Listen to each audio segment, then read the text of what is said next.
Hi, you're welcome to my YouTube channel. Thank you very much for clicking on that video. It's really an absolute pleasure to have you here. Thank you very much. And if you're here for the first time, or if you would just need me to do a reintroduction, my name is Tolu, and on this channel I make videos about the Christian faith, lifestyle, motherhood, and love. And yes, I am Tolu, and I'm the same person who's also TDF, and I'm very happy to have you here. And today, Monday, we will be talking about motherhood. It's Motherhood Monday, and as you can see from the title, yes, talking about pregnancy and baby number 2. All right, guys, before I go on, if you're yet to subscribe, please click the subscribe button. It's absolutely free, and when you're done clicking the subscribe button, click on the notification bell that pops up as well. That way you can get notified when I actually do post new videos. Okay, all right, thank you so much, and let's get right into it. Okay, so if you don't know me, I actually do have a 1-year-old.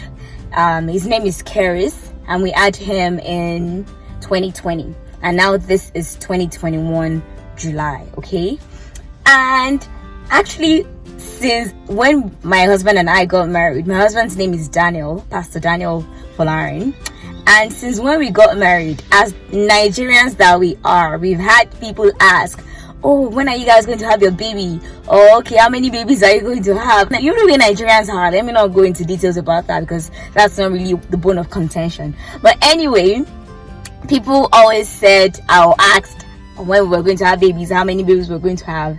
And just as the typical Nigerians that we have as family and friends again, after we had Karis last year, people were already like, in Yoruba, I'm going to speak Yoruba now. People were like, Eshekia omokeji, omokeji. In my mind, I was like, we just had one, we should do another one.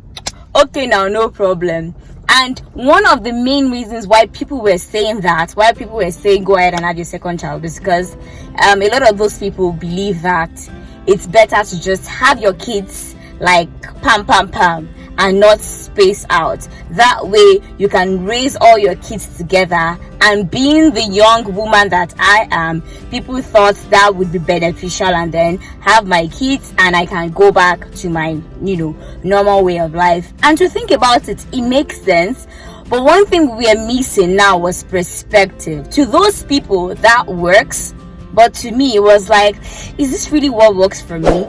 And when expecting baby number 2, I think it's very important for women to actually consider themselves. The fact that it works for another person to space out, or for another person not to space out, doesn't mean it's going to work for you. So one has to put into consideration personal factors and preferences, whether to space or not, or whether to have baby number 2 right after having baby number 1. Do you get?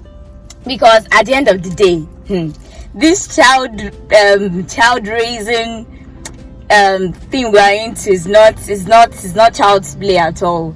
It takes a lot of time. If you want to be deliberate, it takes a lot of time. It takes a lot of intentionality. Because at the end of the day, depending on what kind of parent you want to be, but based on the kind of parents that I am, I just don't want to have kids for the sake of having them. I want to have kids that I will be able to groom and raise in the way of the Lord.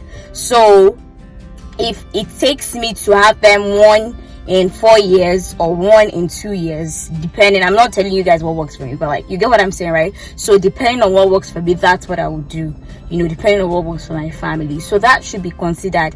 And at the end of the day, another thing that should also be considered is finances. Because sincerely speaking, unless you're in a country where you get a lot of money for child benefits, you really want to consider it. And even in countries where you get money for child benefits, put in mind, or bear in mind, that the money is for the child. That money you get for child benefits is not for rent. Do you get?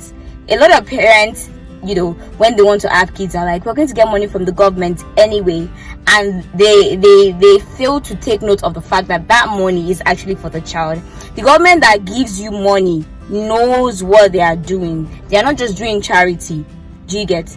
And if you actually do check their website, based on the age of the child, they have breakdowns of what the money should be used for. There is, the one for, they break it down into like clothing, feeding, miscellaneous, recreation, and all of that stuff, and that's what the money should be used for. But Nigerians, or even a lot of people, not even only Nigerians at this time, they just believe, oh, we're getting money, let's use the money, but it should be for the child. So unless you actually do have, let's say your partner works and you have or you have enough money coming in that you can actually stay back home and not work and take care of them, then it's okay to just have your kids one after the other, or not space them out. But then if you're going to be considering daycare, it is going to be a lot of money. And in the Western world, or in like America or North America or Europe, wherever we are, usually cost of childcare when a child is young is a lot. And that's also one of the reasons why some parents go ahead and just have the kids together, like within a little period of time,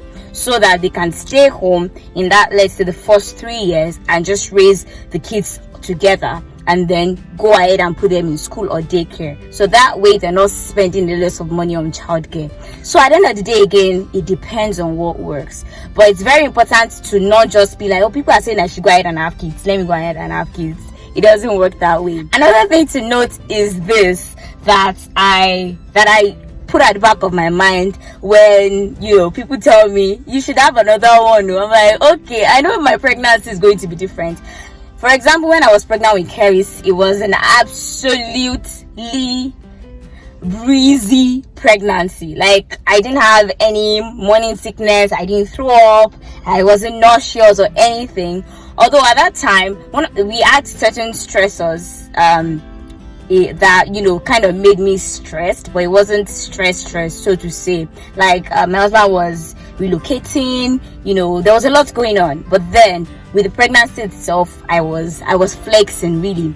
And I like to bear in mind that not all pregnancies are the same. Pregnancies are different. Although I certainly trust God for supernatural pregnancies, for all my pregnancies that I'm going to have, but at the same time, I'm bearing in mind that, this is a human body and there might be certain differences. For some people, when they have a pregnancy, they are all jumping around the place, and the second one, the baby can't do anything. So if you have a toddler already to take care of, that's if you're not spacing out. If you have a toddler that cannot help you, and then you're pregnant again on top tiredness, in my place they say you are OYO, you're on your own. So you really want to keep that in mind, knowing that pregnancies are different. And then another one that I am really kind of struggling with at this time is diet. So usually, and this is not even about whether or not I'm pregnant, okay? So diet after having a baby, or when your child starts eating.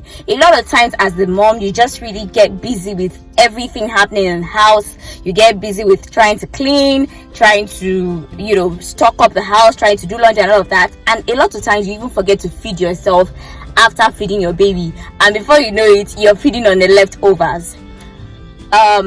I do have advice about that, which is to have scheduled time for meals such that you eat together as a family. That way everybody eats at the same time, and you're not just feeding baby on a separate time while you're not eating and daddy eats at a different time. I don't think that should be done. I think everybody should have the same time of eating. That way you can actually feed. But obviously there are times, for me, let's say when my husband goes to work and it's me and baby at home, sometimes I forget to eat and I just eat his leftovers.